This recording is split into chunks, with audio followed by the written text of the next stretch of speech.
Баршаңызға сәлем достар, менің арнама қош келдіңіздер. Бүгін өте дәмді, осындай қияр мен еттен жасалатын салат жасап рецептімен бөлсем сіздермен. Видеоны соңға дейін қарауды ұмытпаңыздар. Ең алдымен осылай етті жіңішке қылып турап аламыз. Қосатын овощтарымызды жуып, тазалап, дайындап аламыз ең алдымен. Келесі енді пиязымызды ортасынан бөліп, осылай салымқа қылып, қиғашынан тураймыз.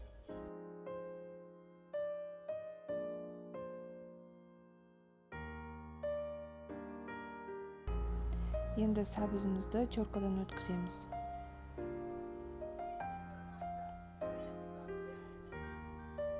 Мінекей теркадан өткізіп болдық. Енді табаға баяу отта сұйық майымызды құйып, етімізді қоратын боламыз. Етті піскенге дейін баяу отта қуырған жөн, ато қатты болып қалады. Сондықтан баяу отта пісіріңіздер. Жиі араластырып тұрыңыздар, күйдіріп алмай. Осылай жиі араластырып тұрамыз.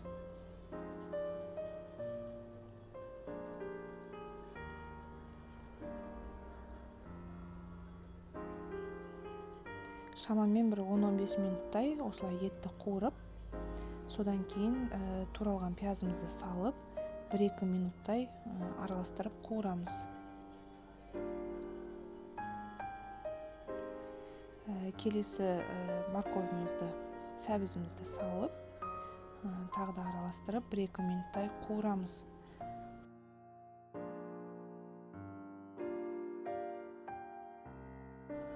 Қатты езілгенге дейін қуырмаймыз.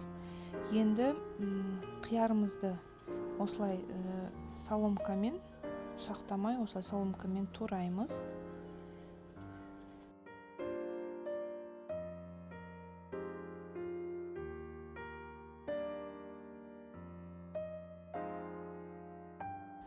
Келесі бұрышымызды да, тәтті бұрышымызды осылай соломкамен жіңішке қылып турап аламыз.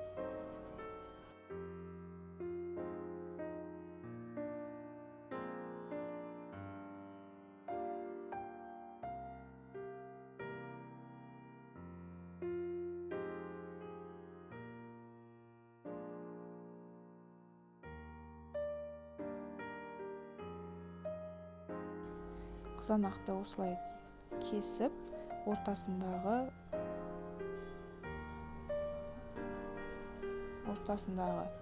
осылай мякотьті қасықпен алып тастаймыз.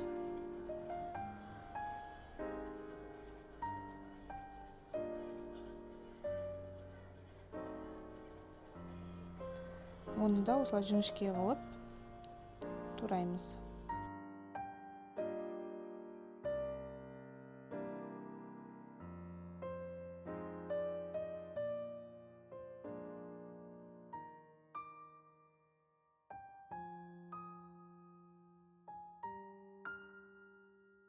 Қияр мен қызанақты бөлек салып қоямыз. Енді сарымсағымызды, чеснокты ұсақтап турап аламыз. Достар, менің арнамда басқа да видео рецепттерді көрсеңіздер болады. Ол үшін каналыма өтіп, тіркеліп, қоңыраушаны басып қойыңыздар. Жаңада шыққан видео рецепттарды бірінші болып көресіздер. Қуырылып жатқан енді етімізге соевый соустан шамамен 3 қасықтай толтырып құямыз. Міне енді араластырамыз. Енді чесногымызды салып,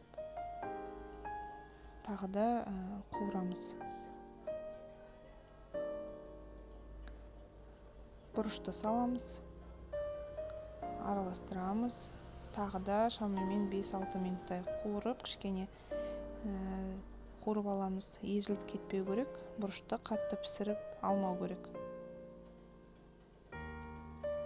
Міне дайын болды. Енді огурцы помидорымызға дайын болған етімізді қуырылған салып,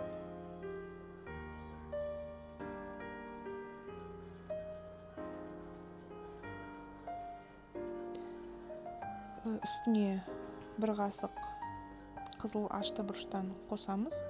егер сізде ашты болғанын қаласаңыз, көбірек қоссаңыз болады. 1 қасық толтырмай кориандр саламыз.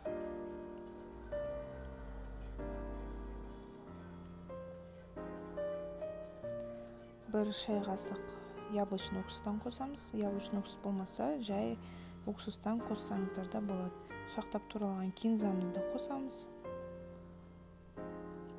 Енді кішкене араластырып,